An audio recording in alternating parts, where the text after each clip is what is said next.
아, 그래요? 제 포인터로 잠깐. 제 거 있어요, 제 거. 네.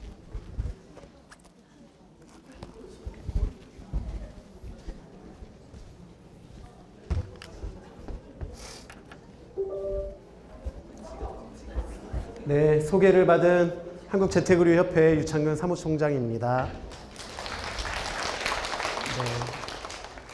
네, 방금 전에 위에 저기 과장님들 계신 데서 강의하고 왔는데 네. 분위기 굉장히 좋았습니다. 네, 그래서 네, 기대하겠습니다. 호응과 네, 네, 되게 이 워딩을 보시면 제가 주로 이제 발표하는 워딩, 저는 이 앞에 보이네요. 네, 발표하는 워딩이 1차 의료의 미래, 다학제 기반 지역 중심 재택의료센터 이렇게 되어 있잖아요. 엄청 이렇게 공격적이지 않나요? 뭔가? 야, 네가 뭔데 무슨 1차 의료의 미래라고 얘기하라고 그게 왜 재택의료센터가 1차 의료의 미래라고 얘기를 하느냐. 이게 이제 보통은 어디 뭐 저명하신 박사님이나 뭐 이런 분들이 이제 오랫동안 연구를 해서 이런 내용들을 이렇게 발표를 해주시면 아마 굉장히 재미없었을 겁니다. 하지만 저는 전혀 상관없는 현장에서만 일을 했기 때문에 아마 들으시면서도 되게 뭐 이렇게 어렵게 제가 설명하거나 아마 이런 것들은 없어서 아마 듣기는 편하실 것 같고요. 제가 이런 워딩을 쓰는 이유가 있습니다. 어디 가면 재택의료라는 말도 되게 낯설잖아요. 이 최근에 이제 막 이런 단어들을 우리가 아는 거잖아요. 1차 의료라는 단어도 사실 일반 주민들 입장에서는 잘 모릅니다. 1차 의료가 뭔지 2차 의료가 뭔지. 네. 그런 시점에서 그동안 상급병원들, 2차 병원이나 3차 병원들, 종합병원들은 본인들이 말할 수 있는 기회들이 굉장히 많죠. 왜냐하면 연구사업들도 많이 진행하기도 하고 국가의 정책이나 제도를 만드는데 항상 분당 서울대병원, 뭐 어디 연세 세브란스 뭐 이렇게 하니까요. 근데 저는 알 수도 없고 알지도 못하는 동네 작은 의원. 그냥 여러분들이 생각하는 우리 동네에도 맞아 나 감기 걸리면 가서 약 타먹는 의원이 있어 정도하는 그런 의원입니다. 그런 의원이고 그냥 그렇게 생각하시면 돼요. 뭐 의사 한 명 있고 간호사나 간호조무사 한두 명 있고 병원에 딱 가면 뭐 어디가 불편해서 오셨어요? 그러면 뭐 열이 좀 나는 것 같고요. 네, 콧물이 좀 나는 것 같아요. 그러면 감기인 것 같은데 약 3, 4일치 저 드려볼 테니까 드셔보시고 좋아지시면 안 오셔도 되고 안 좋아지시면 한 번 더 오세요. 그러면 뭐 이렇게 한다던가 또 이제 보통 감기나 이런 거는 이제 요즘이 독감 계절이기도 한데 독감 예방 접종 보통 이제 주사 한 대 맞으면 이렇게 좋아진다 우리 생각하잖아요. 저희 원장님은 굉장히 싫어하는 말입니다. 그 주사를 맞아서 낫는 거는 그냥 그렇게 생각하기 때문에 뭔가 약간 신앙과 같은 거다. 그거는 효과가 별로 없고 감기는 날 때 되면 낫는 건데 그 낫는 과정 중에 불편감을 좀 해소해 주는 것 정도가 역할이다. 이제 이렇게 설명을 하십니다.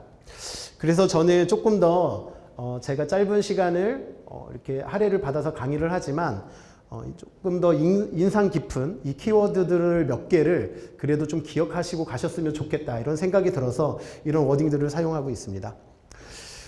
여러분들이 생각하는 1차 의료의 모습을 한번 이렇게 생각해 보셨으면 좋겠습니다. 1차 의료가 뭘까? 1차 의료는 뭘 해야 되는 거지? 1차 의료란 단어를 저 사람이 왜 처음에 끌고 나왔을까? WHO나 원카에서는 포괄적이고 접근성이 있고 그다음에 지속적이고 조정성의 역할과 기능을 하는 것이 1차 의료의 핵심적인 목표라고 얘기를 합니다. 근데 국민들이 실제로 우리 지역에 있는 주민들 가깝게는 우리 당사자, 우리 가족들이 느끼는 동네 의원의 모습이 그 1차 의원의 모습과 정확히 일치하나요? 요즘에 저한테 문의가 굉장히 많이 들어옵니다. 어떤 문의가 많이 들어오냐면 위고비 얼마냐? 마운자루가 새로 나왔다는데 네, 굉장히 이런 거 네, 문의가 많습니다. 네, 그리고 뭐 예전에는 뭐 그 미용이나 이런 거 주사들도 막 이렇게 성행하기도 하고 막 그랬잖아요. 그런 거 문의가 많이 들어오고 심지어는 이제 어떤 의원들은 그거를 주 비즈니스 전략으로 막 제가 부산 분 계시겠죠 아마 제가 부산 세미나에 얼마 전에 갔다 왔는데 부산 세미나 갔는데 어떤 그 동네 의원인데 진짜 그 건물이 한 10층 되는 건물인데 우리 그 선거 때 보면 벽에 그 큰 현수막 붙잖아요. 막 기호 1번 누구 막 해갖고 큰 거. 그 정도 사이즈로 어떤 건물에 현수막이 붙어 있는데 위고비 입고 그게 그렇게 크게 딱 들어오는 거예요. 근데 위고비가 되게 비싸잖아요. 비싸고 그러니까 돈이 되나 봐요. 그럼 막 그런 거를 이제 막 사업 전략으로 막 이렇게 하고 심지어 마운자로라고 요즘에 새로 나온 그 다이어트 관련된 그 주사는 좀 저렴합니다. 그 위고비에 비해서 한 반값. 그러니까 그런 게 나온다고 소문이 나자마자 사람들이 그거를 구해달라고 하면서 이 제약회사들은 이미 품귀 현상이 막 나와서 그러니까 막 어떤 한 병원에서 수만 번 사용할 수 있는 거를 미리 막 땡겨서 구입해가고 막 이러는 거예요. 제가 뭔 얘기하냐면 동네 의원은 개인 사업자입니다. 그냥 개인 의원이에요. 내가 그냥 내 이름으로 이렇게 사업자 파고선 제가 가끔 얘기하는데 이거 되게 그냥 핸드폰 AS 센터랑 뭐가 다르지? 이런 생각을 할 때가 있습니다. 내 핸드폰이 이게 발열이 심하고 자꾸 배터리로 빨리 닳는 것 같고 막 문제가 생기면은 AS 센터 가잖아요. 아니면은 뭐 이렇게 화면을 뭐 놓쳐서 깨졌어. 그럼 또 AS 센터 가서 수리하고 교체하고 이렇게 받아서 오죠. 그러다 잘 갖고 있다가 또 고장나면 가서 이렇게 하는. 이거랑 되게 그냥 동네 의원하고 역할이 되게 비슷한 것 같은데. 제가 이제 이런 워딩으로 시작한 이유는 다시 이 강의가 마칠 때쯤에 우리가 생각하는 1차 의료, 바람직한 1차 의료는 그럼 어때야 되지? 에 대한 고민들을 좀 이 전체에서 우리가 좀 생각을 해봤으면 좋겠다. 네, 그런 생각을 합니다. 파주는 일단 저는 이제 그 장표의 제목들이 저는 되게 중요하다고 생각해요. 그래서 장표의 제목들이 제가 여기 계신 분들한테 드리고 싶은 키워드인데요. 지역사회 속 1차 의료기관이라는 장표의 타이틀을 썼죠. 이유는 뭐냐면 보통은 의원은 연세송내과는 2015년 파주에서 개원한 연세송내과는 저는 이제 파주 연세송내과라는 곳에 근무도 하고 있습니다. 재택의료협회에서 사무총장으로 있기도 하지만 그래서 이 기관의 운영에 대한 것들을 주로 이제 설명을 하느라고 이렇게 사용하고 있고요. 이 의원도 제가 좀 전에 말씀드렸던 동네 의원처럼 2015년 7월에 이 금촌이라는 동네에 이렇게 개원을 합니다. 개원을 하고 이 지역의 파주 전체 인구는 한 52만 정도 되는데 이 읍면에 좀 농촌이라고 할 수 있는 발전이 좀 덜 된 읍면에 한 15만 정도가 살고 나머지 35만 이상은 다 여기 신도시 쪽에 사는 거예요. 운정하고 운정 신도시 그다음에 금촌동 명백하죠. 도시 중심형 인구 밀집 지역 그리고 여기는 농촌형 가면 갈수록 어르신들만 있고 사는 사람들은 별로 없지만 엄청 넓고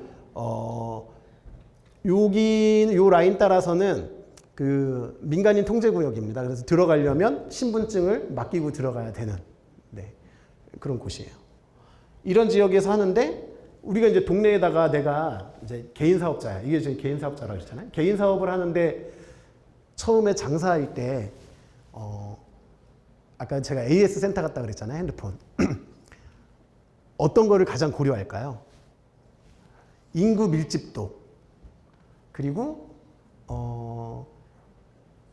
중심지, 핵심 지역, 유동인구가 많은 곳 이런 곳들이잖아요. 이 의원도 마찬가지로 그런 곳에다가 개원을 합니다. 2015년 7월에.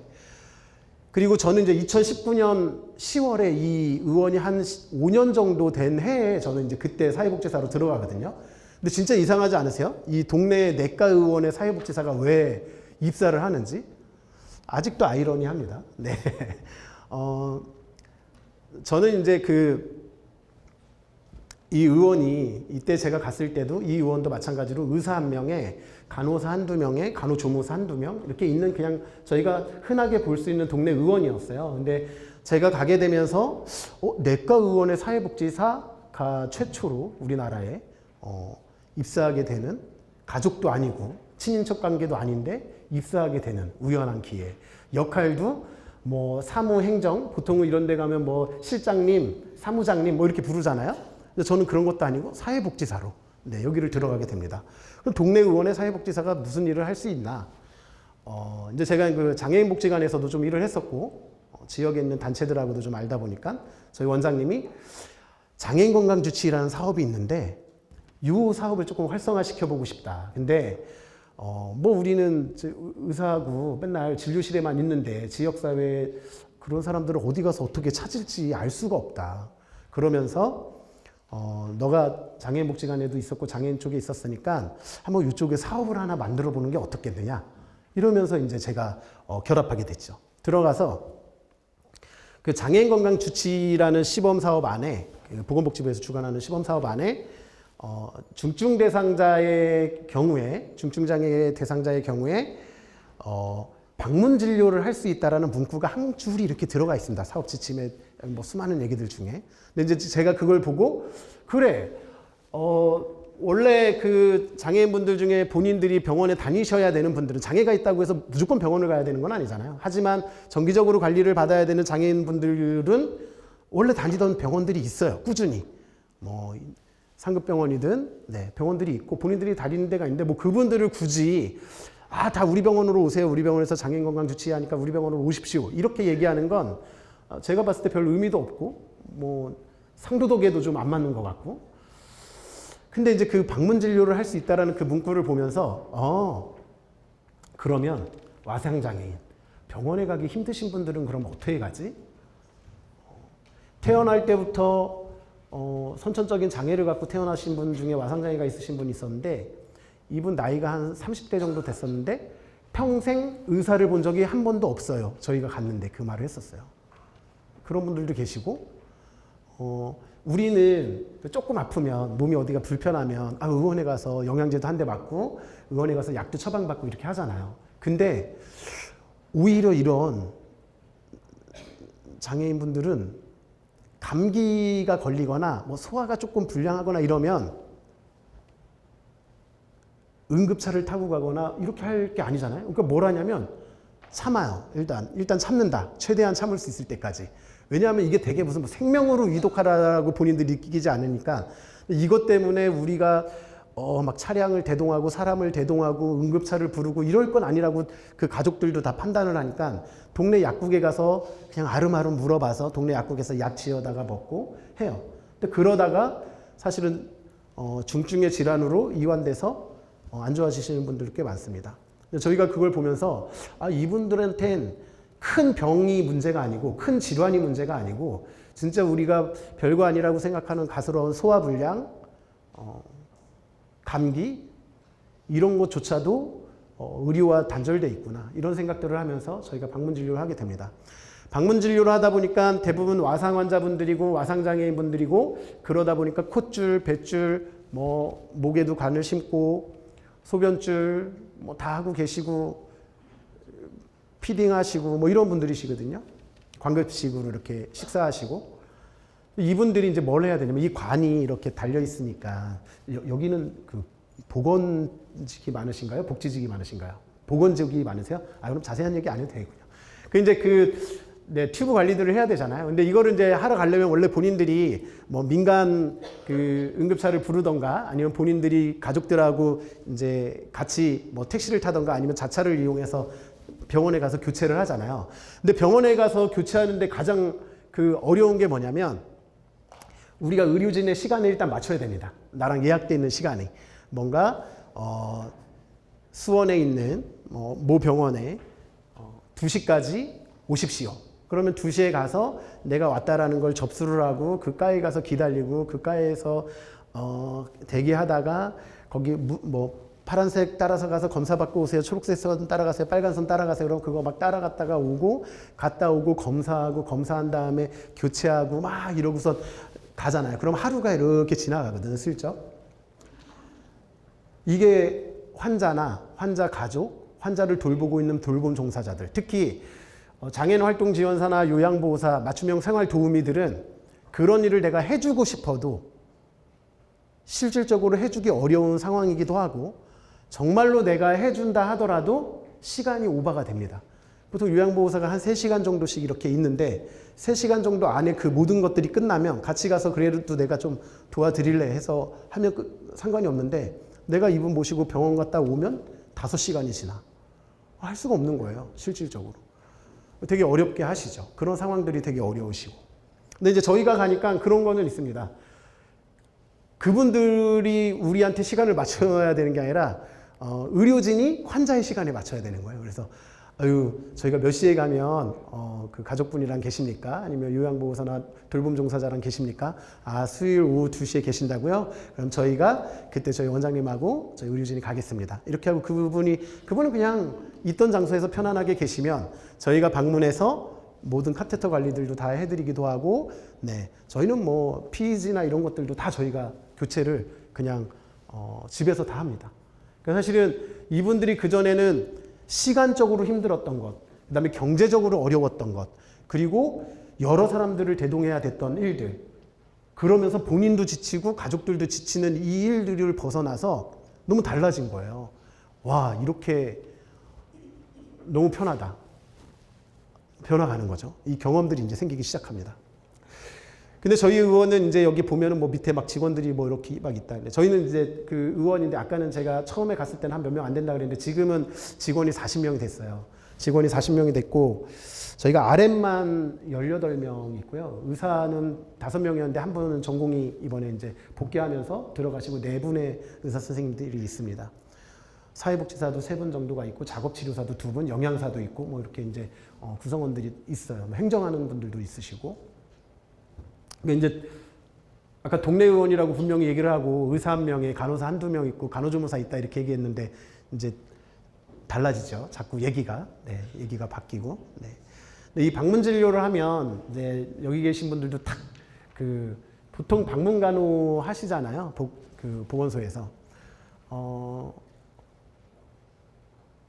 의원에 오는, 진료실에 오는 환자들을 보는 숫자는 하루에도 50명이나 100명 정도 볼 수 있어요, 의사 하나가. 근데 우리가 방문하면 그렇게 못 보잖아요. 하루에 5명만 봐도 힘들고, 5명을 보고 오면 기록해야 되는 게 더 힘들어. 막 이런 이제 딜레마 속에 있죠, 우리가. 그러니까 사실 많이 못 봐요, 많이. 저희도 사실 나가면 한 10명 보면 정말 하루, 야, 지금 많이 봤다, 막 이러고선 오거든요. 아침에 9시에 출발해갖고 저녁에 6시에 막 들어오고. 근데 저희는 그 행정 시스템을 최대한 줄이기 위해서 그냥 현장에서 원격으로 다 끝내는 시스템을 씁니다. 그러니까 현장에 가서 환자를 만나서 이렇게 막 얘기를 하고 어떤 것들을 시행하고 그러면 그 자리에서 처방전도 바로 출력해서 주고, 그 자리에서 수납도 하고, 그 자리에서 한 번에, 그러니까 2번, 3번 일이 이어지지 않게, 행정도 2번, 3번 이어지지 않게 현장에서 다 끝나게 합니다. 간호사들도 현장에 가면 그냥 태블릿으로 다 그 사람 체크할 거, 점검할 거 기록하고 저장하면 바로 저희 아카이브 다 되게, 환자 기록에 그렇게 다 되어 있고요. 저희는 이제 직원들이 출근하면 직원들한테 이렇게 나눠주는 이렇게 처음에 왔을 때 이렇게 주는 거 무슨 키트라 그러죠? 뭐를 주냐면, 오면은 처음에 업무용 핸드폰을 이제 하나씩 다 이렇게 드려요. 하나씩 다 드리고, 그 다음에 노트북이나 컴퓨터를 또 하나씩 다 드리고, 그 다음에 의료 장비들 필요한 것들, 왕진 가방이랑 이런 걸 하나씩 다 드려요. 한 분 한 분씩. 그리고 차키를 하나씩 다 드립니다. 전 직원이 차를 다 드려요. 저희는 방문과 관련돼 있는 전 직원들은. 그래서 이 직원들은 하루 종일 돌아다니는 거예요. 그냥 하루 종일 돌아다니고, 왜냐하면 9시에 출근했다가 6시에 복귀해서 퇴근하고 이런 개념이 아니에요. 그냥 저희가, 왜냐하면 그 어르신들 혈액 검사나 이런 거 하려면 아침 일찍 가서 해야 되잖아요. 어르신한테 공복 상태로 저희가 병원에 출근했다가 가면 한 10시 돼요. 9시 넘어요. 이러면 어르신들 막 밥 되게 빨리 드시잖아요. 막 5시, 6시, 7시에 막 드시는 분들한테 공복 상태로 10시까지 기다리라 그러면 거의 이건 이제 아사 직전에 가는 거거든요. 그래서 이분들한테 이제 저희가 일찍 가죠. 일찍 가서 식사하시기 전에 샘플 다 하고 그리고 이제 병원으로 들어오기도 하고 또 저희는 생애 말기 그러니까 중증 환자들을 좀 많이 보다 보니까 생애 말기에 있는 환자분들도 많이 보게 되고 그런 분들의 경우에는 이제 하루에 한 번 정도씩도 나가는 경우들도 많고 그 다음에 우리가 이제 튜브 뭐 폴리라든지 이런 튜브들을 우리가 이제 시행했는데 이게 뭐 빠졌거나 콧줄을 했는데 콧줄을 뺐거나 뭐 이러면은 또 그거 가서 해줘야 되잖아요. 그럼 또 저녁때에 가기도 하고 그래서 저희는 일단은 이제 직원들마다 차를 다 주기도 하고 그렇게 합니다. 아까 그 첫 그 메인 슬라이드에 있었던 그 민트색 레이가 저희 이제 시그니처 저희 차량이거든요. 근데 저희가 그 민트색 레이를 했던 이유가 뭐였냐면 차를 신청하면 가장 빨리는 차가 이 차였습니다. 인기가 없어서. 이 민트색 레이 차량만 원래 흰색 차, 뭐 검정색 이런 선호하는 색상의 차량들은 이게 한참 기다려야 되잖아요. 근데 우리는 이제 직원이 들어오면 바로 차를 렌트를 해야 되니까 그러려면 가장 빨리 나올 수 있는 게 민트색 레이라서 일단 그거라도 주십시오 해서 했는데 결국은 이제 저희 전 차량은 다 민트색 레이로 그냥 사용하고는 있습니다. 그렇게 해서 지금은 저희가 이제 이런 여러 가지 사업들을 하고 있습니다. 뒤에서 사업에 대한 내용들을 좀 더 말씀드릴 거고요. 그리고 이제 제가 이 강의를 하는 중에 약간 오해하실 수 있는 것들이 보건복지부에서 하고 있는 사업명하고 제가 말하는 재택의료 센터하고 좀 다르거든요. 근데 이제 이게 그 사업에서는 그렇게 하는 게 아니던데 라고 약간 오해하실 수 있는데 그런 이유를 좀 미리 말씀드리면 우리나라의 장기요양 재택의료센터 시범사업은 2022년 12월 30일에 시작을 합니다. 그 사업 전에 저희는 한 10개월 전에 재택의료센터라는 센터를 만들어서 공간을 만들어서 이미 이 사업들을 운영을 하고 있던 와중에 이게 이제 시범 사업으로 만들어진 거예요. 그러니까 수가 없을 때 저희가 막 시행하던 일들이 수가가 생기게 되는 놀라운 경험들을 하게 됩니다. 이 장표에서 제가 중요한 키워드로 보는 것은 돌보는 의료라는 것입니다.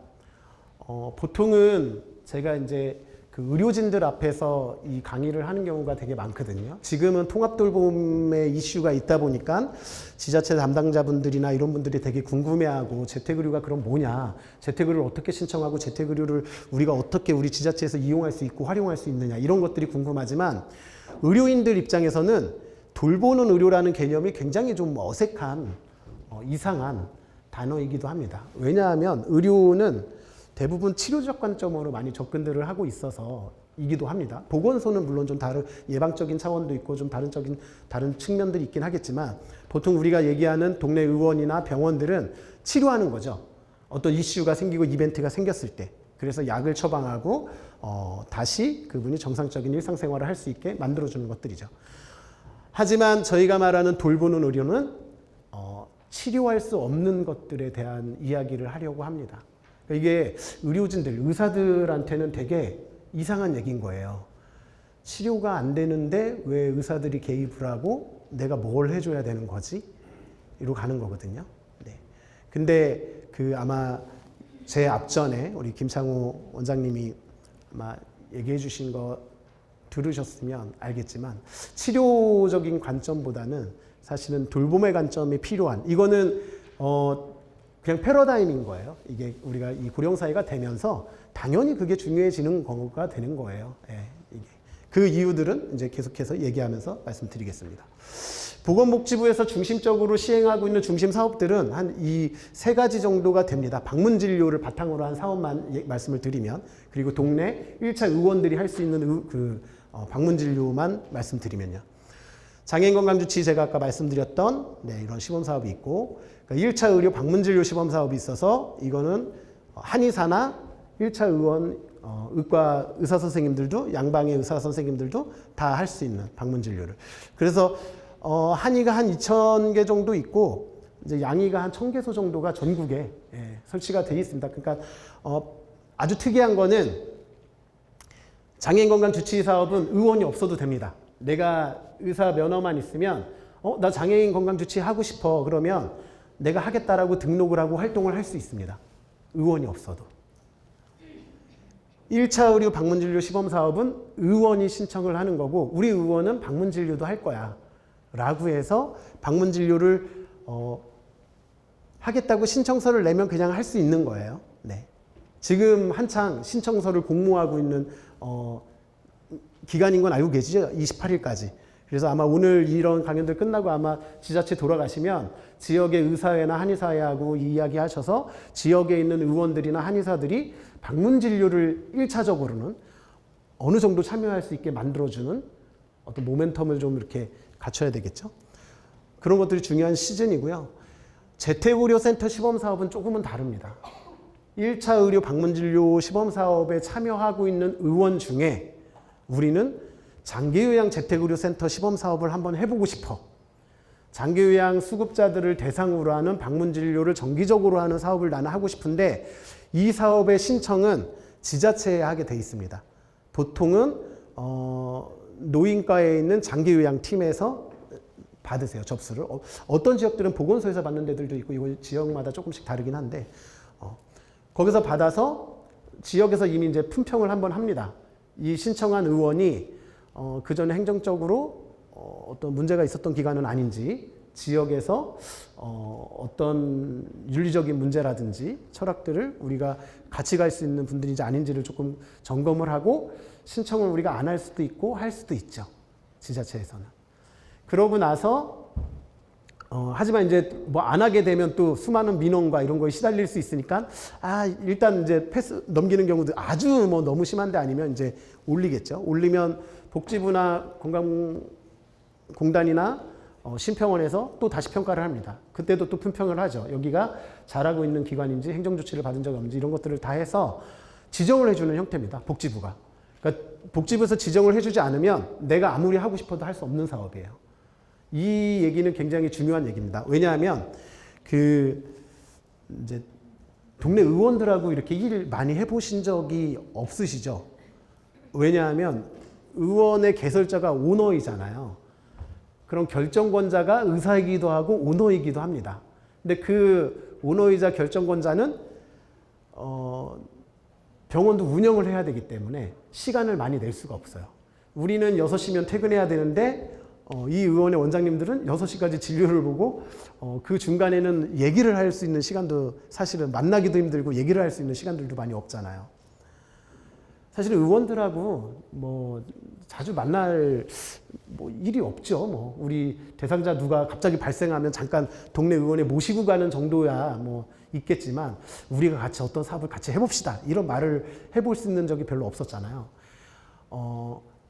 근데 그러다 보니 개인 의원이기도 하고 개인격이다 보니까 우리가 지자체에서 어떤 사업을 하더라도 보조금 지급이 어려운 거예요. 어떤 사업을 위탁을 주기도 어렵고 그냥 개인이니까. 법인이면 그래서 자꾸 그 국가 정책이나 제도에 딸려오는 사업들은 자꾸 병원급으로 자꾸 가거든요.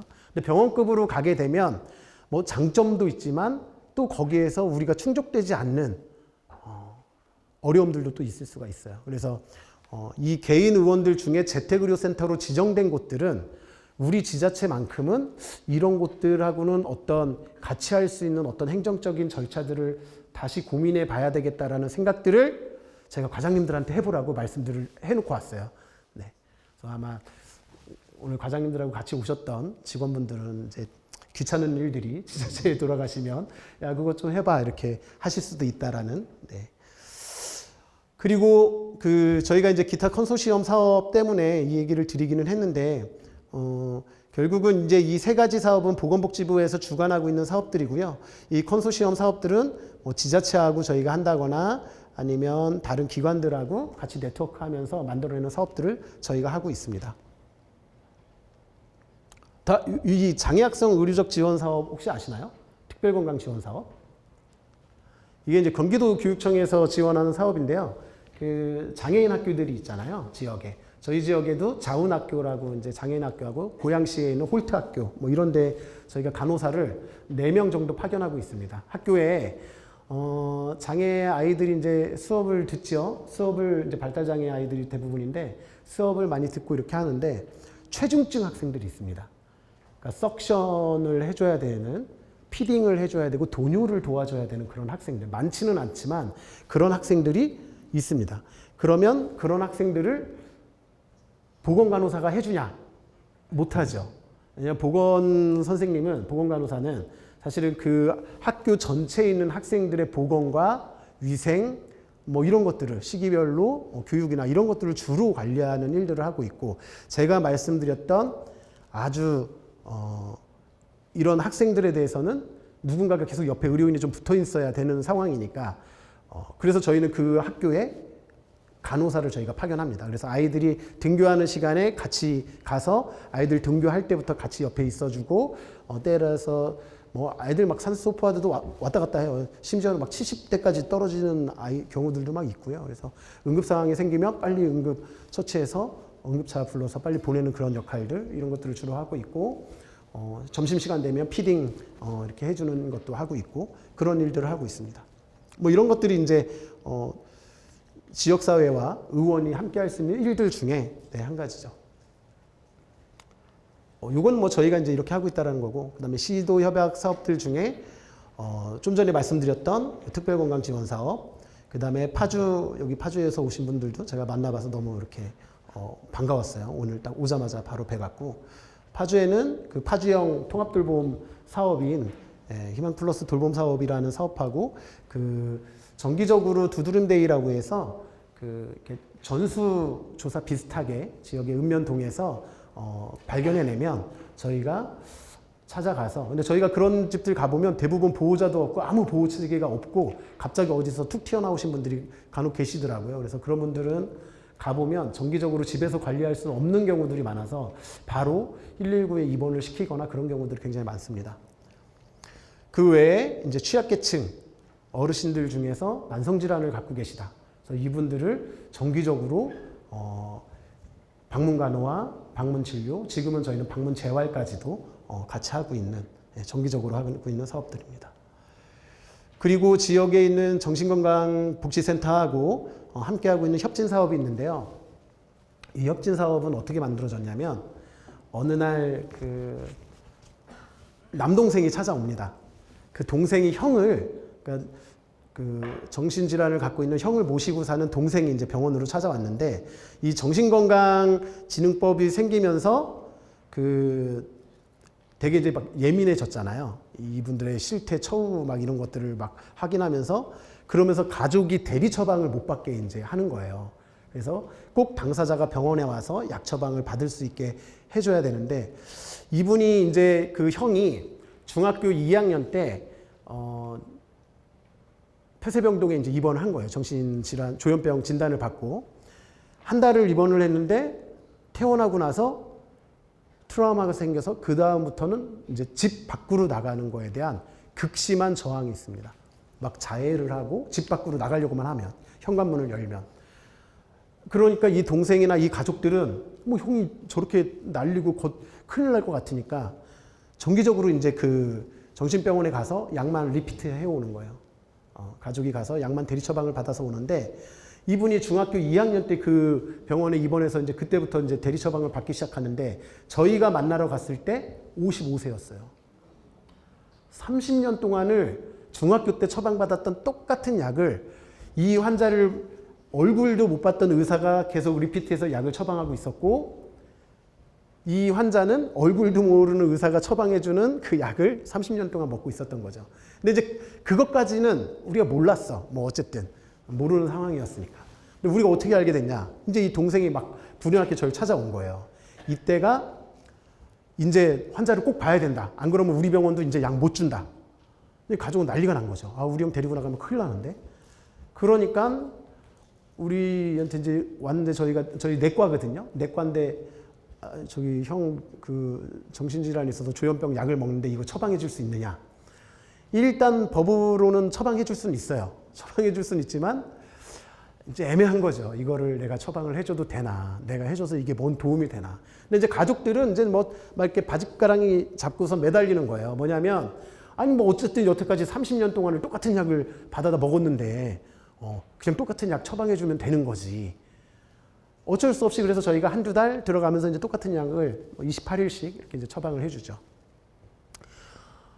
그러다가 어느 날 이제 지역에 있는 정신건강복지센터하고 저희가 회식 자리가 있었습니다. 그래서 회식을 하면서 거기 이제 보통 지역마다 정신건강복지센터는 대부분 보건소 소속이니까 그 중에 이제 센터장님이 저희는 그 동국대학교 일산백병원에 그 윤탁 교수님이라고 그 이제 정신건강의학과 교수님이 겸임 센터장님을 하고 계셨어요. 근데 이분이 이제 저희랑 같이 이렇게 이야기하다가 아유 그런 집 있으면 한번 같이 나가봐요. 뭐 이렇게 된 거예요. 그 센터장님 되게 특이하신 분이시거든요. 그래서 같이 나가봐요. 그래서 네 그럼 언제 한번 같이 나가볼게요. 근데 그 자리에 이제 같이 회식하는 자리에 변호사님도 또 지역에 되게 재밌는 변호사님도 한 분 계셨는데 그분이 그럼 나는 이게 법적으로 문제가 있는지 없는지 한번 확인을 해보겠다. 그래서 본인이 이렇게 확인해 보시고 나중에 이거 문제가 없다. 근데 그 자리에 또 누가 있어요?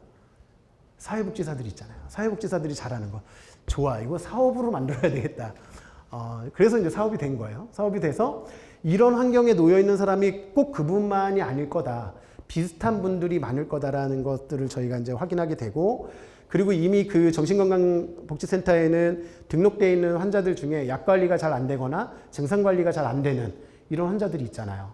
그러니까 그분들을 이제 그 정신건강의학과 교수님하고 저희 내과 원장님하고 동시에 같이 협진 시스템으로 같이 나가기 시작하는 거예요. 한 달에 2번씩. 대상자가 아주 많지는 않으니까 한 달에 2번씩 나가는 거예요. 그러면서 그 교수님이 가서 약 조정도 해주고 증상도 봐주시고 이런 것들을 해주시는 거예요. 그 과정에 우리 원장님도 많이 배우셨겠죠. 근데 이 사업의 되게 특징은 퇴록이 존재합니다. 퇴록을 하세요. 퇴록. 굉장히 좋은 거죠. 그러니까 증상이 좋아져서 퇴록을 하시는 거예요. 그래서 제가 병원으로 갈게요. 아니면 제가 저 병원에 조금 입원하고 싶어요. 본인들이 스스로 병식이 생기고 내 치료에 대해서 적극적으로 스스로 치료를 받겠다고 하는 의지가 생기고 가족들도 충분히 그 이해들을 하면서 증상들이 호전되는 것들을 보입니다. 되게 드라마틱한 그런 퇴록이 생기고 저희가 나중에 얘기하는 지역에 있는 재택의료센터의 퇴록은 대부분은 시설에 가시거나 돌아가시거나 해서 퇴록이 되는데 이런 퇴록은 사실은 되게 좋은 거죠. 증상들이 좋아지는 것들이니까. 똑동 에이징이라고 해서 아마 여기에도 지자체마다 그 임대 아파트에 있는 임대 아파트 복지관들이 있는 지역이 있을 거예요. 임대 아파트 복지관 요즘에는 이제 임대 아파트 지을 때 저층 1층하고 2층에는 그 고령 친화 주택으로 이렇게 설계를 해서 만들잖아요. 저희도 이 운정에 그 아파트 단지 하나가 200세대가 그 고령화 친화 주택이에요. 그래서 1, 2층이. 그래서 200세대가 살거든요. 10동. 근데 여기에 이제 그 어르신들, 75세 이상 어르신들만 이제 입주를 하시니까 여기에 군들이 나뉘죠. 1군, 건강군. 네. 특별히 뭐 본인들 뭐 잘 활동하시고 복지관이나 이런 데도 잘 나가시고 본인 개인 활동들 잘 하시는 건강군들. 뭐 75세, 80대 됐다고 무조건 아픈 건 아니니까. 그리고 2군 정도 되면 이제 뭐 만성질환, 정기적으로 먹는 약이 있거나 뭐 당뇨, 고혈압, 고지혈, 뭐 기타 이런 약들을 이제 좀 드시기 시작하면서 관리를 해야 되는 3군 누군가의 도움이 필요하기 시작한 상황, 이제 치매가 시작됐다거나 아니면 장기 요양 3, 4등급 정도에 되는 수준의 건강 상태가 있어서 아주 24시간 붙어 있지는 않아도 되지만 누군가가 하루에 한 번 정도는 가서 좀 봐주고 이랬으면 괜찮은 그런 기간. 그리고 4군. 이분은 집에서는 이제 누군가가 돌보기 어렵거나 입원은 시설이나 이제 병원에 입원을 해야 되는 이제 이런 분들을 저희가 쭉 그 200세대를 나눕니다. 나누고 그분들 1군은 적당히 1년에 한 번 아니면 6개월에 한 번 정도만 가서 들여다보고 잘 지내시는지 뭐 특별히 건강검진 받으실 때 되면 건강검진 받으러 가세요. 뭐 이런 얘기 좀 해드리고 2군들은 약을 정기적으로 잘 드시고 계신지 그리고 약으로 인한 부작용이 있는지 또 이약저약 여기저기 다양한 의원들을 다니면서 겹치는 약들을 중재하지 못한 약들이 있는지 뭐 이런 것들을 저희가 이제 보게 되고요. 3군은 이제 정말 의료에서도 적극적으로 좀 개입을 해야겠죠. 집으로 가는. 4군은 이제 병원에 입원할 수 있도록 전원할 수 있도록 저희가 도와드리고 있고요. 네, 이런 것들을 하고 있습니다. 요런 거는 뭐 그 수가도 없고요. 돈도 뭐 누가 주는 거 아닙니다. 그냥 저희가 지역의 기관들하고 네트워크 하고 있습니다. 재택의료센터에 이렇게 누군가가 처음으로 의뢰를 하잖아요. 그 의뢰를 하면 저희는 사회복지사가 처음에 접수를 받습니다. 방문 진료 통해서 의사소견서 발급 요청하셔서 연락을 좀 드리게 되었어요. 혹시 지금 보호자님 한 5분에서 10분 정도 통화 좀 괜찮으실까요? 이 정도 크기 괜찮으신가요? 저희가 그 센터에서 안내 받으셨겠지만 다음 주 화요일 오전에 방문 지자체에서도 많이 의뢰도 주시고 그 다음에 이렇게 그 재가요양센터들도 많이 의뢰를 해주시기도 하고 저희는 보호자들이 의뢰하는 의뢰 건수도 굉장히 좀 많습니다. 많은 비중을 좀 차지하고 있습니다. 근데 처음에 첫 상담은 무조건 사회복지사가 받는데 그 이유가 이 과정에서 되게 많은 정보들을 저희가 캐치하게 됩니다. 첫 통화 때 누가 처음에 접수를 하는지 의료적인 정보 외에 다른 정보들은 누가 많이 갖고 있는지 실질적인 보호자는 누군지 경제적 주도권은 누가 갖고 있는지 그 이후에는 의사와 간호사가 진료를 나가게 되죠. 보통 저희는 의사 선생님들 하루에 한 10케이스 정도씩 방문을 합니다. 네. 오전에 10시에 나가면 한 5시쯤에는 대부분 들어오시거든요. 그래서 한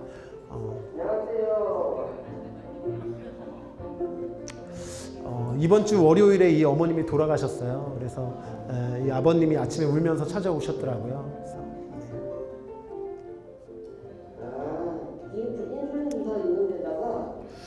저 뒤에 이제 아드님이 돌아가신 지 얼마 안 됐는데 저분도 저희가 관리하던 장애인 환자분이셨는데 저 아드님 이름으로 장애인이니까 아드님 이름으로 LAT 임대주택을 받았었는데 아들이 사망하고 나니까 의사한테 도와달라고 얘기하는 거예요.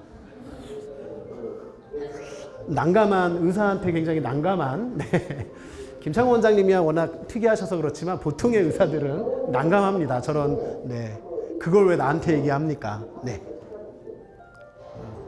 근데 저희는 다행히도 병원 안에 사회복지사들이 있고 이분도 이제 저희 사회복지사 지역에 있는 그 밑반찬을 지원해주는 몇몇 기관에서 밑반찬이나 이런 자원들을 갖다 드리면서 상담도 하고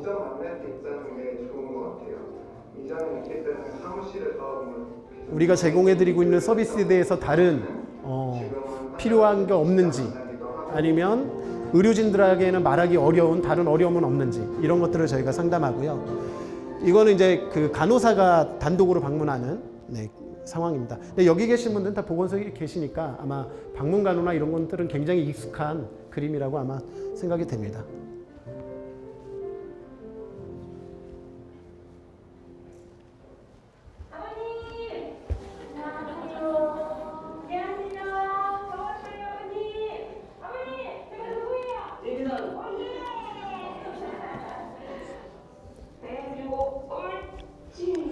이 어르신이 퇴원하실 때는 인지 상태가 전혀 없으신 상태로 일어나지도 못하는 상태로 퇴원하셨던 분이세요. 근데 저희가 한 6개월쯤 개입했을 때 정도의 지금 모습입니다. 누워만 있지 말고 앉아도 있고 바깥에서 좀 보고 하세요. 네. 지금 계절이 무슨 계절이에요, 아버님? 봄철이다. 예? 봄철이에요? 네. 들어오자마자 어머님이 저를 이름을 불러주고 그랬을 때는 진짜 그 감동은 정말 이루 말할 수가 없었어요. 전혀 알아보지 못하고 말씀도 이렇게 하셨던 분이 아닌데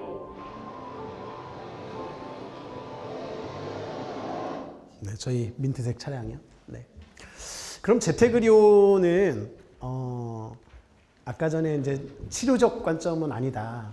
돌보는 관점이라고 이렇게 얘기를 했는데 조금 더 이제 조금 이렇게 섹터를 좀 정리를 좀 해보죠. 첫 번째, 지금 이 사진에서의 모습은 만성질환군의 어르신입니다. 만성질환이면서 이제 근육도 많이 빠지시고 거동이 불편하신 어르신이고 의사 선생님이 가서 그 전에 혈액 검사했던 거, 검사 시행했던 것들을 보고 설명해 드리고 그래서 앞으로 어떻게 무엇을 우리가 해드릴 건지 누가 개입을 할 건지 플랜을 같이 세우고 이런 역할을 하고 포괄평가를 하고 플랜들을 세워주는 그런 그림이고요. 가서 교육도 해드리고 설명도 해드리고 이런 것들을 하고 있습니다. 근데 가면 그 뭐 다들 이렇게 남의 집 잘 들락달락 하시잖아요. 사실 공무 수행을 하실 때는 오히려 그런 일들이 많으시니까. 근데 재택의료센터에 있는 의료진들은 이제 되게 처음 해보는 경우들이 많으세요. 방문진료라는 거가 되게 낯설잖아요. 근데 가게 되면 놀라운 것들을 보게 됩니다. 보통은 진료실에 환자가 찾아오게 되면 어디가 불편해서 오셨어요? 그러면 아, 이게 몸에 좀 열이 나는 것 같고 목도 자꾸 마르고 자꾸 콧물도 난다. 그럼 아유, 감기신 것 같은데 뭐 약 처방해 드릴 테니까 한 3일에서 5일 드셔보시고 이상이 없으시면 좋아진 거고 이상이 있으면 한 번 더 오세요. 아니면 이제 우리 그냥 감기 걸리면 독하게 감기 걸리면 주사 한 대 놔주세요 이러고 오시는 분들도 계시잖아요. 근데 이제 또 저희 원장님은 그 주사제 놓는 거 별로 안 좋아하셔요. 그래서 주사는 미신 같은 거다. 그거를 맞는다고 감기가 낫지 않는다. 그걸 맞았는데 감기가 나았다면 날 때가 돼서 난 거다. 이렇게 설명해 주시고, 그래서 먹는 약만 주로 처방을 좀 해주시고, 어차피 자연적으로 낫는 병이니까 그동안의 불편감만 해소해 줄 수 있는 것들을 도와주는 약들을 처방해 주고, 그렇게 하는 게 오히려 낫다라고 저희는 이제 설명해 드리는데, 이제 집에 가면 이제 진료실에서는 우리가 만약에 당뇨 환자나 뭐 혈압 환자들 보면 쫙 검사한 거 보면서 탁탁탁 보고 지난달보다 수치가 안 좋아지셨는데요, 약을 바꿔드려 볼까요? 아니면 한 번 더 똑같은 약 써보시고 다음 달에 한 번 더 오셔서 그때 다시 한번 볼까요? 검사 결과를. 주로 이제 이런 얘기들을 진료실에서는 하죠.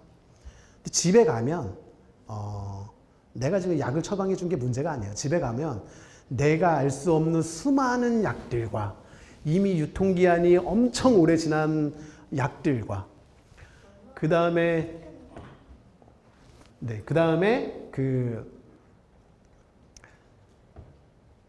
식사를 뭘 하시는지, 그러니까 음식들을 뭘 드시는지, 이분이 주로 드시는 간식은 뭔지, 이제 이런 것들을 저희가 알게 되잖아요.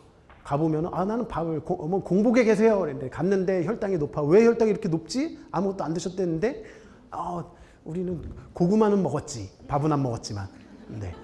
감자는 먹었지, 밥은 안 먹었지만, 옥수수는 먹었지, 네. 그러신 분들이세요. 그래서 집에 가보면 뭘 먹고 지내시는지. 그리고 더 그런 거는 건강보조식품이 또 이제 쫙 이렇게 깔려 있죠. 우리 어르신들은 잘 의사 선생님들이 처방해주는 약을 신뢰하지 않습니다. 네. 그래서 자꾸 약을 뺏어 먹고 아니면 안 먹고 조금 먹다가 괜찮아진 것 같으면 약을 끊고 이렇게 하시죠. 어머니 약 때문에 좋아지신 거예요. 약을 계속 드셔야 돼요. 그래서 아니, 안 먹어도 좋아. 이러고선 하지만 광고에 나오는 약은 엄청 비용도 비싸지만 그거는 꼭 드십니다. 한동안 콘드로이친에 제가 집집마다 가면 다 콘드로이친이 막 이렇게 있는 거예요. 그래서 이게 무릎이 아파서 콘드로이친을 드신다. 막 이런 거 진짜 많으시거든요. 그리고 이제 당뇨 환자신데 보통 이제 입이 막 이렇게 고혈당 되시고 그러면 입이 마르잖아요. 근데 어르신들 입이 마르니까 사탕을 그렇게 또 이제 항상 사탕을 아주 모아놓고 살고. 근데 이제 뭐 그것까지야 그런데 그 사탕을 누가 사다 줘요? 가족들이 사다 주죠. 명절에 한 번씩 우리 집 어머님 집에 가보면 아유, 어머니 그렇게 샌베이 과자를 좋아하셔. 우리 어머님은 그렇게 사탕 좋아하셔. 그래서 항상 갈 때마다 한 박스씩 사갑니다. 우리 엄마가 좋아하는 거니까. 네. 그럼 이제 저희는 가서 먹지 마라. 독이다. 절대 먹으면 안 된다. 그리고 보호자들한테 어머님 이런 거 사다 드리면 안 된다. 그런 얘기하죠. 그런 얘기하고 그런 것들 못하게 하고 이런 것들을 하게 됩니다. 그래서 집에 가면 훨씬 더 이 증상 관리들을 저희가 확인할 수 있는, 증상 관리를 잘하게 할 수 있는 방법들을 많이 찾을 수가 있고요. 그래서 첫 번째 목표가 뭐냐면 만성질환 관리를 아주 잘해서 노쇠되는 시기를 5년이라도 늦출 수 있다면, 10년이라도 늦출 수 있다면, 노쇠되는 속도를 조금이라도 느리게 가게 만들 수만 있다면 그게 재택의료의 한 가지 기능이 될 수 있겠다. 우리가 치료를 하자는 목적은 아니지만 그 과정에서 조금 더 건강하게 잘 관리된 몸으로 일상생활을 유지하면서 응급실에 가는 빈도를 줄이고 요양병원이나 요양원에 가는 시설에 입소해야 되는 시간을 조금 더 늘리는 거죠. 어떤 분은 80대 정도에 이미 시설을 가야 되는데 어떤 분은 90대 정도에 가야 되는데 그분들이 원래 80대에 갈 수 있는 거를 10년만 늦춘다면 그런다면 괜찮지 않나? 우리가 좀 그런 관리들을 해서 보통 우리가 그 건강보험 재정이나 이런 것들이 많이 비용들이 나가는 게 응급실, 중환자실, 입원, 요양병원 이런 것들 되게 많이 나가는 비용들 중에 하나잖아요. 그러니까 그런 분들을 조금 더 줄일 수 있지 않나? 두 번째 사진입니다. 요 분은 대학교 2학년 때 그 대성리로 여기는 이제 젊으신 분들이 아까 위에 과장님들은 조금 연세가 있으셔서 대성리에 추억이 있으신 분들이 계신데 여기도 혹시 대성리에 추억이 있으신 분들이 계십니까? 한창 우리 그 가평, 양평, 뭐 그 대성리 이쪽으로 MT를 가던 그 시절이 쫙 있잖아요. 딱 저희 때거든요. 그 MT를 가던 시절이 있는데 이분도 이제 비슷해하고 저하고 연세가 비슷한 저보다 조금 많으신데 근데 이분이 23살, 그 대학교 2학년이니까 21살, 2살 정도 됐겠구나. 그때 이제 그 친구들, 선후배들하고 같이 MT를 가서 뭐 술도 먹고 막 잘 놀았겠죠. 그러다가 이제 선배들이 야, 원상복귀 시키고 대가리 박아 시키고 그 시절에는 그런 게 가능했잖아요, 우리. 네. 사랑의 매도 존재했고 지금은 위험한 얘기지만 그 당시에는 다 가능했어요. 이제 원상복귀하고선 이제 뭐 잘 놀고 그 다음날 일어났는데 몸이 안 움직여. 그 이후로 아예 하반신 마비가 와서 이후로 저 상태로 계시는 거예요. 근데 우리 이런 일이 생기면 안 되겠지만 우리 가족 중에 이런 분이 누가 생겼다면 아니면 내가 아는 우리 대상자 중에 누가 이런 일이 생겼다면 어떻게 해요? 집에서 관리가 가능해요? 대부분 병원 보내자고 얘기가 나올 것 같아요. 요양병원이나 병원, 시설 집에서 보기에는 너무 어렵다. 누가 감당할 수도 없고 경제적인 것도 그렇고 여러 가지로 어렵다라고 판단할 수밖에 없겠죠. 이분은 다행히도 그래도 부모님이 그 가구 사업을 하셔서 조금 경제적으로 약간 넉넉했던 그런 가정이었어요. 그래서 대학교 2학년부터 지금 50세가 넘으셨는데 30년을 넘게 어머님이 전인적으로 이 아들을 케어합니다. 혼자서. 본인이. 집에서.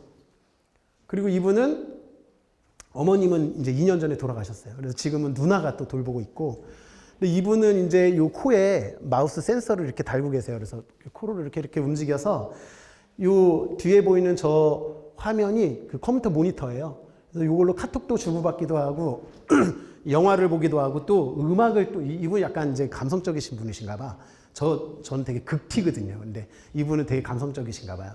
집에 막 그, 오디오 좋아하시는 거예요. 그래서 오디오 막 몇 천만 원짜리 오디오 막 이렇게 음악 들으시고 다.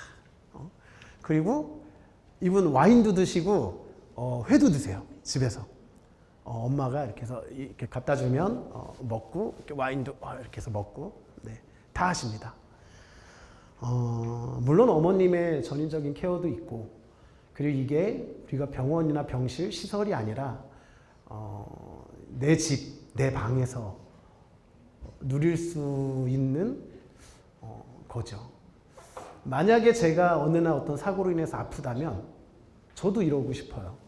병원에 가서 그냥 나를 모르는 어떤 누군가가 나한테 와서 변 치워주고 소변 기저귀 갈아주고 막 이러는 것보다 그리고 그런 거 해주기 싫어서 뻘개 벗겨놓고 이런 것보다 그렇더라고요. 그래서 이런 분들도 집에서 그러면 내가 있는 곳에서 있을 수 있다면. 그리고 마지막 세 번째, 이게 이제 재택의료에서 할 수 있는 것들. 세 번째, 이제 이분이 그 임종기에 다다르신 어르신이세요. 이제 임종기가 다 되셨는데 여기 아마 이제 종교가 있으신 분들은 아시겠지만 우리가 종교가 있는 사람들은 뭔가 예배에 내가 어떤 환경이나 상황임에도 불구하고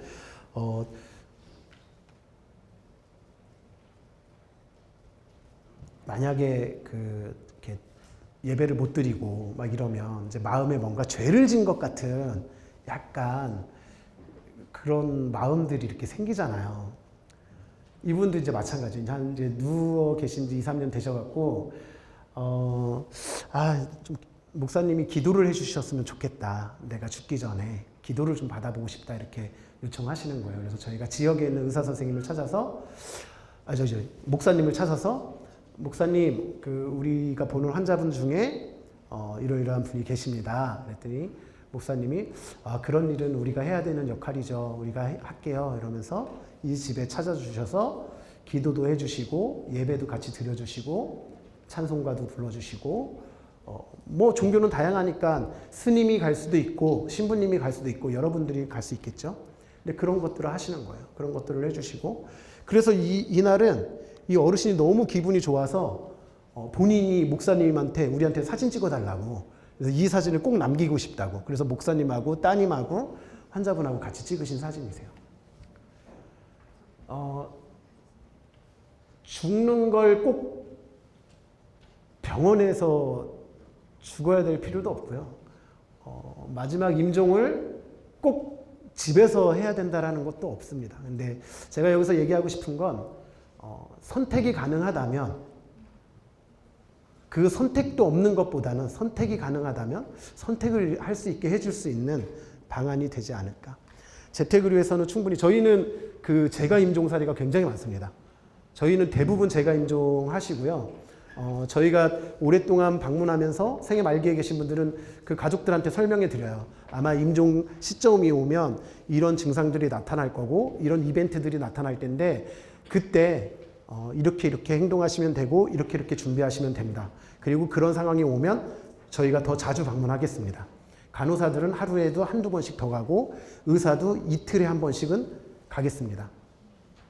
임종기를 놔두고 저희가 한 열흘 정도 남았다 생각이 들면 거기는 이제 자주 방문하고 그렇게 합니다. 그렇게 하면 이제 만약에 집에서 혼자 계시다가 이제 그렇게 임종하시게 되면 저희가 그 48시간 안에 봤던 환자에 대해서는 그 사망진단서를 저희가 작성할 수가 있기 때문에 사망진단서를 저희가 끊어드리고 장례 절차를 잘 받으실 수 있게 이 과정들도 다 미리 사실은 다 설명해 드려요.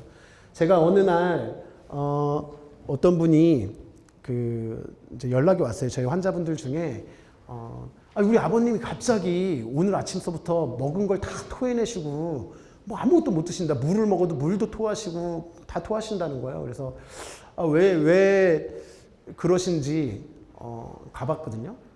이제 저 원장님하고 저랑은 이제 그 생말기 임종기에 다 달았으니까 그래서 원장님이 가서 뭐 이렇게 환자분하고도 얘기하고 가족분들은 잠깐 거실로 나오세요. 그래서 저희 원장님은 이제 가족들 모시고 거실로 갔고 저는 이제 그 아버님하고 저랑 단둘이 남아서 뭐 임종기에 계신 어르신한테 뭐 제가 사회복지사로서 할 말이 뭐가 있겠어요. 어르신 잘 나가셨을 때가 언제냐. 그리고 어르신 옛날에 무슨 일 했었냐. 저는 이제 항상 그런 거가 저의 레파토리거든요. 그런 걸 이제 물어봐요. 그럼 본인도 본인이 아프긴 하지만 이제 막 그런 이제 옛날 얘기해요. 본인 뭐 이랬다 저랬다. 그러다가 그분이 이제 그런 말씀하시는 거예요. 사실은 나 새벽에 농약을 꺼내서 드셨다는 거예요. 아무도 모르게. 왜 그러셨냐 그랬더니 동생, 이게 형이 있고 동생이 있는데 동생 집에서 모시고 있는 어르신이었는데 이제 임종기가 되니까 형이 온 거야. 그 전날. 근데 형이 어디 멀리 살다가 와갖고 야 너는 아버님이 이 상태가 될 때까지 집에다 눕혀놓으면 어떡하냐. 병원에 빨리 보냈어야지. 근데 이 동생은 충분히 그동안 의료진들하고도 계속 의사소통을 해왔고 아버지도 나도 집에서 임종하고 싶다. 다 준비를 해가는데 어느 날 나타난 정말 가장 효자가 나타나죠. 어느 날 갑자기 어디선가 알지도 못했던 어떤 효자가 갑자기 나타나서 효심이 가득한 자녀분이 나타나서 우리 아버지를 이대로 보낼 수는 없다. 그러면서 막 이제 이 과정들을 다 이제 막 하죠. 그러니까 동생도 동생대로 열받으니까 막 싸우고 아버님이 그게 보기가 너무 싫었던 거예요. 내가 빨리 죽었으면 다 끝날 일인데 내가 이렇게 살아서 이렇게 목숨을 부지하고 있으니까 자식들이 저렇게 싸우는구나. 빨리 죽어야지. 그래서 제가 이제 아버님한테 그랬죠. 아버님이 근데 그렇게 돌아가셨다면, 성공하셨다면, 아버님이 성공하셨다면 아마 그 아들들은 평생 동안 그 짐을 어깨에 두고 갈 거다. 농약 먹고 돌아가셨다는 우리 아버지가. 그렇게 안 되신 게 천만다행이고 지금이라도 가족들하고 충분히 이야기 나누시고 그동안 잘 준비했다라고 이해를 시켜라. 이렇게 얘기를 합니다. 근데 임종기에 다다르면 여러분들 혹시 여기는 대부분 젊은 분들이 많으셔서 그렇긴 한데 보통은 우리 부모님의 이야기이거나 우리 할머니 할아버지의 이야기일 수 있거든요. 근데 우리 사회가 되게 임종에 대해서 되게 어려워하고 죽음에 대해서 손쉽게 이야기해 본 적이 없다 보니까 이런 얘기를 꺼내는 거를 되게 불경스럽게 생각하잖아요. 뭔가 어머님한테 가서 어머님 이제 돌아가실 때가 다 됐는데 하실 말씀 없으십니까? 이런 말을 꺼내기가 사실 저도 쉽지 않거든요. 그리고 저희들이 이제 가보면 항상 그 가족들이 그 말기라는 거를 얘기를 안 해줬으면 좋겠다. 부모님한테. 꼭 그 자녀들이 그런 얘기를 해요. 그럼 이제 저희는 그 자녀들을 최대한 이해시키려고 노력합니다. 왜냐하면 어르신이 내가 이상하다는 걸 모를 리가 없다. 내가 분명히 큰 대학병원이나 종합병원에 막 갔다가 다 낫지도 않았는데 퇴원하라고 하고 집에 와 있고 뭐 무슨 병인지는 알려주지 않지만 그냥 자식들은 다 괜찮다 그러는데 야, 내가 병원에 가서 무슨 병이라고 진단명도 못 들었는데 퇴원을 시키고 집에 가라 그래. 뭐 좋아진 것 같지도 않은데. 그러면 아무리 얘기 안 해도 바보가 아닌 이상 대충 다 눈치채지 않아요? 다 알고 있을 거예요, 사실. 근데 그걸 언제까지 그렇게 숨기고 속이고 그리고 임종하시기 전에 서로 해야 될 이야기가 있는데 안 하고 그냥 그렇게 두시면 어떡하냐. 얘기하셔라. 말씀하시고 충분히 이야기 나누셔라. 서로 보내는 사람도 마음이 편안할 수 있고 가는 사람도 잘 갈 수 있게 해드려야 된다. 그런 것들을 해드리죠. 제가 첫 번째 이제 만성질환 관리를 어떻게 하느냐. 우리 의원에는 영양사가 있습니다. 영양사가 있는데 영양사는 가면 집에 방문도 해서 이런 것들을 쭈르륵 해드려요. 그럼 뭐 조사도 하고 영양평가도 하고 교육도 하고 상담도 하고 뭐 이런 걸 합니다. 지금부터는 이제 빨리빨리 쭉쭉쭉 나갈 거예요. 이 어르신은 당뇨 진단을 받고 이제 보통은 의료 의사들이 그 공복 혈당하고 식후 혈당을 체크해서 적어 놓으라고 하잖아요. 근데 어르신이 식후 혈당이 너무 피크를 치니까 스트레스가 너무 많으셔서 극단적인 선택을 합니다. 극단적인 선택이 뭐냐면 나는 밥을 안 먹을 거야. 그래서 아예 삼시세끼를 아예 안 드십니다. 그리고 딱 2주 정도가 되니까 아예 걷지를 못하십니다. 잘 걸어 다니셨던 분이 근육이 다 빠지셔갖고 그래서 저희 영양사가 대구를 방문해서 그런 조미료들을 사용하지 않고 천연 재료만을 활용해서 먹을 수 있는 반찬들을 만드는 조리법들을 좀 알려드리기도 하고 그리고 집으로 방문하면 이 어르신이 어떤 식재료를 사용하시는지 뭐 이분은 버섯이랑 두부를 좋아한다고 하시더라고요. 그래서 이날은 아마 두부마파 비슷한 거를 아마 만들었던 걸로 기억하는데 그런 것들을 이제 교육시켜드리고 알려드리는 거예요. 아까 전에도 얘기했듯이 이 만성질환 관리가 조금 더 잘 돼서 이 증상들을 가꾸는 데가 있지만 이 노쇠로 급변하는 이분처럼 만약에 이분이 우리 기존에 재테르가 없는 의료 시스템이었으면 이분 거동이 안 돼서 이제 병원 안 오잖아요. 그럼 의원에서는 찾아가지도 않잖아요. 이분 댁에. 그리고 우리 병원에 오던 환자가 안 와. 이상하잖아. 약 받을 때가 됐는데 왜 안 오지? 그리고 이 환자분한테 전화했는데 전화도 안 받아. 그렇다고 그 의원이나 병원에서 막 동사무소, 시청 이런 데 전화해서 와 우리 병원에 오던 환자분이 갑자기 어느 날부터 오시질 않는다. 한번 확인해달라. 이런 전화도 하지도 않잖아요. 네. 그럼 이분들은 어떻게 돼요? 와상 상태에서 어느 날 발견되죠. 네. 그 지역에서. 이분은 아까 그 대학교 2학년 때 하반신 마비가 되신 분이신데 이분은 구족화가로 등단하셨습니다. 그래서 입에다가 붓을 물고 이렇게 그림 그리는 거예요. 그림 엄청 크게 거의 요 슬라이드의 한 반만한 그림을 혼자 집에서 막 이렇게 작품이 굉장히 많으세요. 저희 병원에도 이런 작품 중에 하나를 좀 기증해 주셔갖고 해본 게 있습니다. 제가 이야기를 해드리는 거는 이제 뒤에 나옵니다. 이분은 이제 루게릭 환자분이신데 이 그러니까 앙구 마우스예요. 앙구를 이렇게 센싱해서 눈으로 자음호흡에 저 빨간색 동그라미가 다 꽉 차면 저기 한자가 이렇게 써지는 형태거든요. 루게릭으로 지금 아무것도 거동이 안 되고 눈만 움직이실 수 있는 상태세요 지금. 근데 이분이 가족들하고도 의사소통을 하고 싶고 뭔가 표현을 하고 싶은데 말이 안 통하니까 너무 이제 스트레스가 많은 거야. 그래서 저희 의료진들이 방문했다가 이분 집에 가족들이 이런 거를 사놨더라. 이런 기구들을. 근데 이 기구들이 지금 이렇게 세팅돼 있던 게 아니라 어디 구석에 처박혀 갖고서 막 이렇게 흐트러져 있었어요. 그래서 제가 왜 이렇게 됐냐 그랬더니 쿠팡에 들어가면 이런 거 되게 많이 팔거든요. 팔기만 하지 아무도 설치를 안 해줘요. 설치하는 데를 찾을 수도 없고. 그러니까 여기 이제 보호자분들은 저희 원장님한테 이것 좀 누가 설치해 줄 사람 누가 아는 사람 없냐고. 저희 원장님은 이제 저한테 얘기해서 제가 가서 이렇게 설치해 드리고 사용법도 이렇게 해 드리고 뭐 이렇게 하고 이제 교육시켜 드린 거거든요.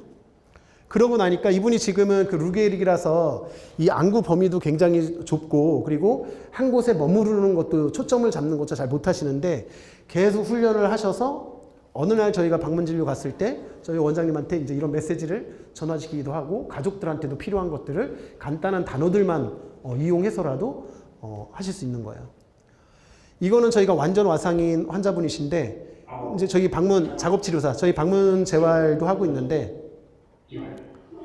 이렇게 합니다. 완전히 와성인 상태에서 운동하고 그리고 조금씩 일어나는 거를 알려드리고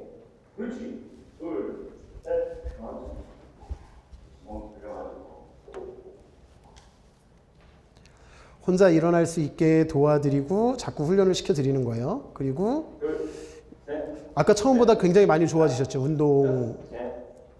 네. 그리고 이제 약간 허리를 도와주기는 하지만 워커를 이렇게 붙잡고 섰다가 앉았다가 조금씩 움직이는 것들을 연습하기 시작합니다. 자, 그래서 실내에서 워커를 붙잡고 이 실내 보행이 가능한 상황이 되고요. 그리고 더 중요한 거, 화장실도 이제 이용하실 수가 있는 거예요. 누군가의 도움이 조금이라도 있다면. 근데 여기서 제일 중요한 거는 이 요양보호사 교육입니다. 화장실 혼자 절대 보내지 말아라. 꼭 요양보호사가 같이 대동해서 가셔라. 혼자 맡겨놓으면 사고 난다. 그리고 이제 실외 보행까지 가능해지시는 거예요.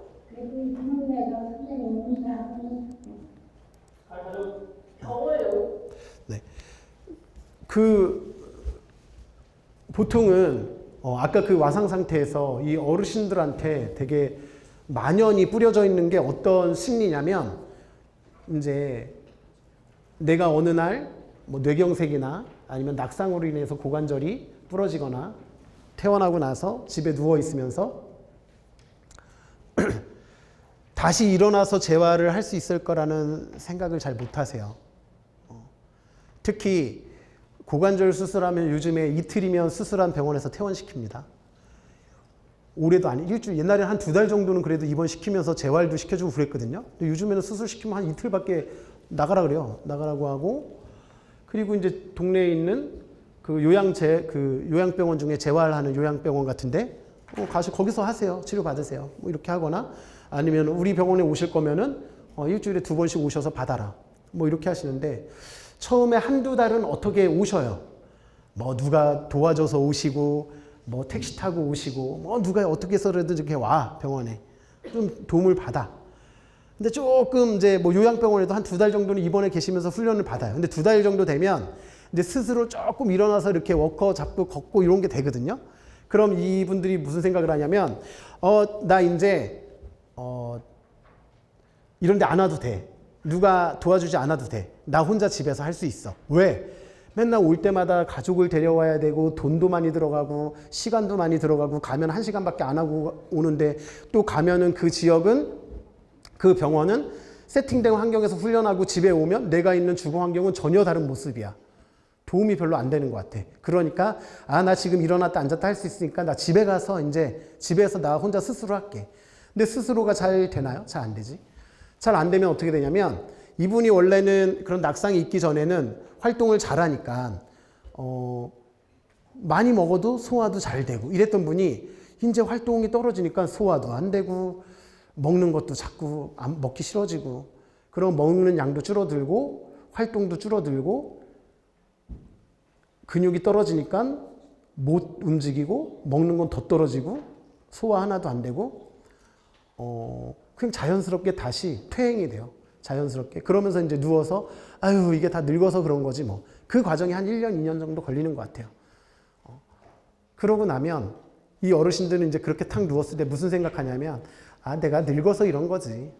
이렇게 이제 나도 죽을 때가 됐나 보다. 그리고 가족들도 다 그렇게 생각하죠. 말은 꺼내진 않지만 아 우리 어머니 이렇게 계시다가 돌아가셔서 이상하지 않아. 이제 연세가 돌아가실 연세가 됐어. 이렇게 생각하게 되죠.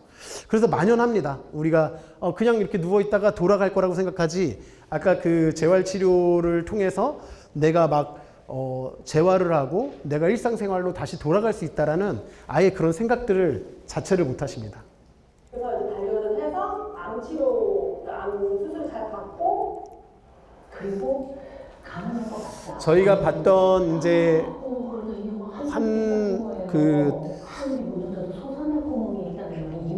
저희가 임종기 그 환자들을 봤는데 그 보호자분이세요. 이분은 이제 그 장애를 갖고 있는 딸 두 분을 근데 23살, 26살 따님이세요. 근데 태어날 때부터 희귀성 질환으로 23살, 26살인데 한 초등학교 2학년에서 1학년 정도밖에 안 되는 신체 상태와 의사소통은 전혀 안 되고 아니 한 3살 정도 지적 수준의 아이. 근데 어느 날 이 딸이 이제 그 피를 토하고 혈변을 보고 시작하는 거예요. 그러니까 그때부터 수혈을 받기 시작합니다. 근데 의식이 지금 그 지능이 한 3살, 2살, 3살 정도밖에 되는 상태가 아니다 보니까 병원에 가서 수혈을 매번 받고 이거에 엄청 겁을 먹는 거예요. 그래서 병원 근처만 가면 애가 막 소변을 지리고 대변을 보고 그 트라우마로 막 정신 착란 상태가 일어나고 집에 와서 잠 못 자고 그거를 한 2년 동안 하니까 이제는 병원에서 가망 없다. 간이 다 이제 망가졌다. 이제 준비하셔야 된다. 근데 요양병원에 가고 싶어도 26살이니까 요양병원도 못 가요. 집에서 어떻게 하지? 나 혼자서 내가 뭘 할 수 있지? 딸이잖아요. 내 딸. 어떻게 해서든 내가 잘 보내주고 싶은데 어떻게 여기저기 물어보다가 집으로 의료진들이 와준다는 곳이 있는 거예요. 그래서 저희들한테 의뢰가 왔고 저희가 한번 가서 보겠다라고 하고 만나서 그 자녀분을 이제 집에서 돌아가실 수 있게 임종하실 수 있게 저희가 딱 보니까 100일 만났더라고요. 저희를 만나고 나서 딱 4개월 안 돼서 이제 돌아가셨어요. 하늘나라 갔는데 그 과정에 이제 이 어머님이 했던 워딩 중에 제가 되게 기억에 남는 워딩이 있었어요. 물론 본인도 되게 좋은 이런 재택의료를 본인이 이제 이런 것들을 받게 되고 하게 되면서 도움을 받았지만 어르신들 경우에 특히 혼자 사는 어르신들의 경우에는 이걸 누가 해줄 수 있느냐 결국은 돌아가시기 직전에 임종기에 그러면 다 요양원 가야 되고 요양병원 가야 되고 그래야 되는 것이냐 이런 얘기를 해주더라고요. 근데 그럴 때 아마 방문진료나 재택의료가 있으면 좋겠다라는 얘기를 하셨었고요. 결국은 저희의 마케팅 방법입니다. 연세송내과라는 그 의원이 마케팅의 방법은 보통은 개인 의원들이 마케팅을 어떻게 하나요?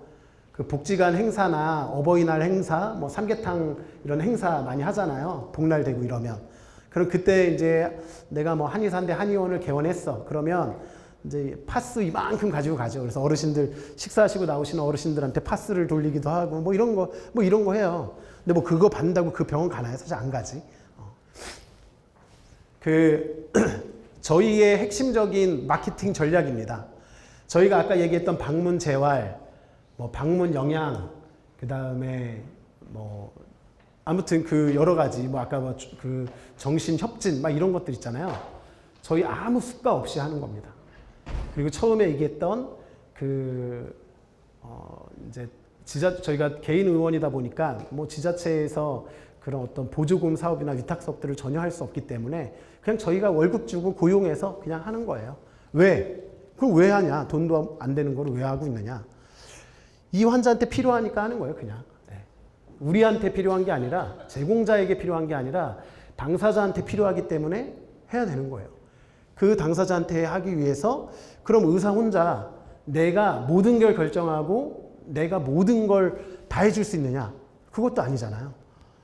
의사가 해야 되는 일, 간호사가 해야 되는 일, 사회복지사, 작업치료사, 영양사, 또 다른 욕구가 발견이 되면 또 다른 사람을 저희가 고용을 하겠죠. 근데 이게 그러면 우리 병원이 다 할 수 있는 일이냐?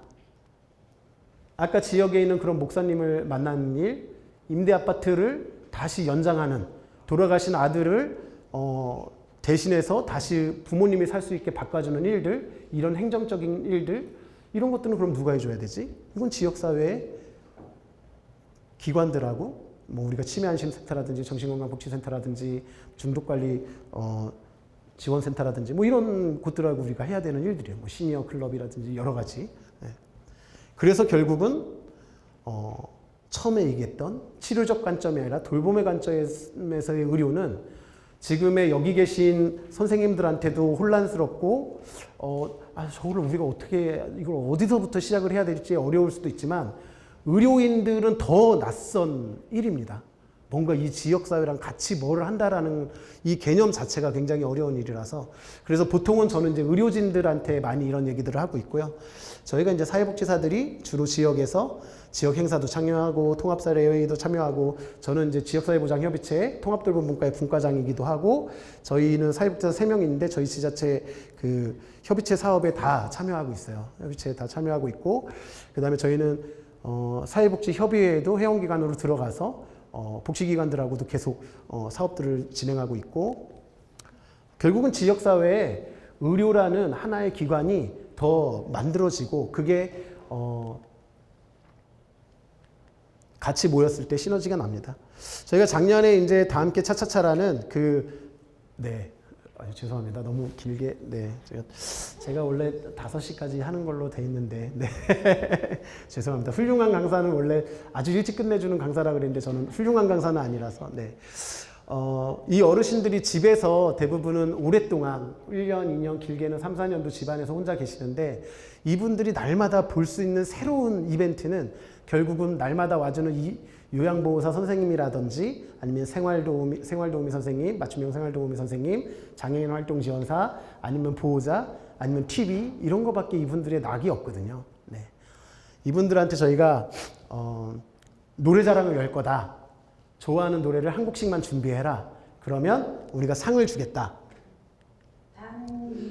그래서 어르신들하고 저희가 이렇게 노래를 하고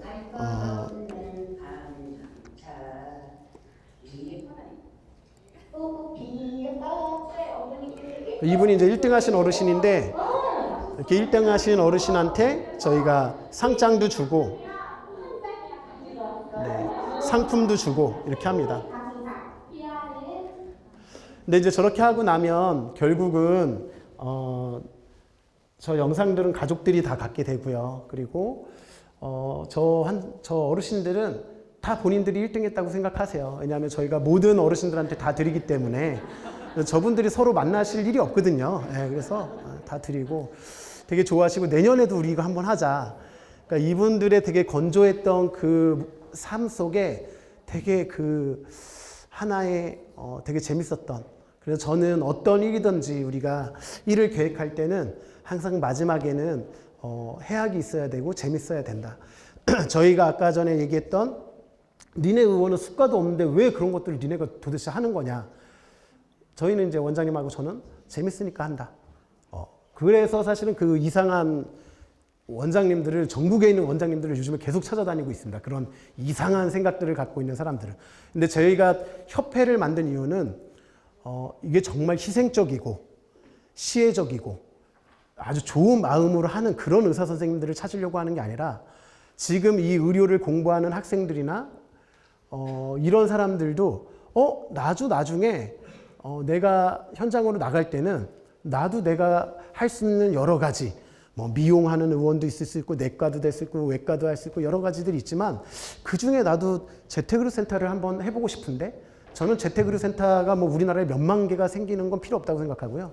지역에 몇 개씩만 있으면 됩니다. 인구에 따라서 조금 더 많이 생겨야 되는 지역이 있고 조금 더 적게 생겨도 충분히 가능한 지역이 있다고 생각이 듭니다. 아마 제가 얘기하는 것들이 네, 이제 끝났습니다. 네, 제가 얘기하는 것들이 가장 마지막에 정리된 슬라이드입니다. 그 아까 전에 최소한의 기능, 내가 갖고 있는 고유의 역량이 있는 아까 그 구족화가였던 그분, 그 다음에 집에서 아주 작은 그 움직임 하나만 갖고 있던 분이 일어나서 본인이 화장실도 가고 이랬던 것처럼 살아있는 동안에 품위 있는 삶을 살 수 있게 해주자. 첫 번째 목표. 두 번째 목표, 나답게 죽게 해주자. 그냥 사회 시스템 안에서의 죽는 게 아니라 내가 내 죽음을 선택할 수 있고 그 과정을 충분히 준비하고 이야기할 수 있게 해주자.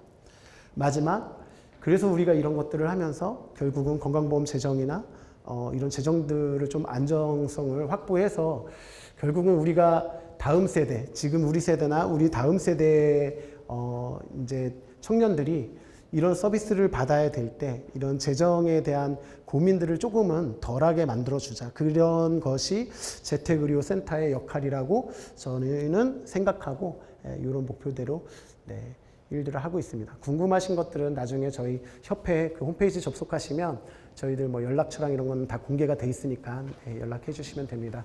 네, 장시간 네, 들어주셔서 감사합니다.